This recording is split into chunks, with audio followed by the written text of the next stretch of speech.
Secador! Ê, secador! Secador! Você estava secando, não estava não? Você estava secando, que eu sei. Mas vai amanhã acordar todo mundo com sono. Vai trabalhar com sono e com dor de cabeça. Com sono porque estava secando o Mengão até agora. E dor de cabeça porque viu o Mengão ganhar. Primeira vitória no Brasileirão, né? Terceira rodada e a primeira vitória do Mengão. Mas que vitória sofrida.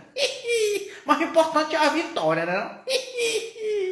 Secador! Ei, secador! Secador, você estava torcendo pro Mengão perder, não estava? Você estava torcendo pro Mengão tropeçar. Você estava torcendo demais, eu sei, eu tenho certeza que você estava aí do outro lado com o secador ligado no 220. Mas o Mengão foi maior e superou Vitória. 2-1, 2-1. É a primeira de muitas, viu? Primeira de muitas vitórias no Brasileirão.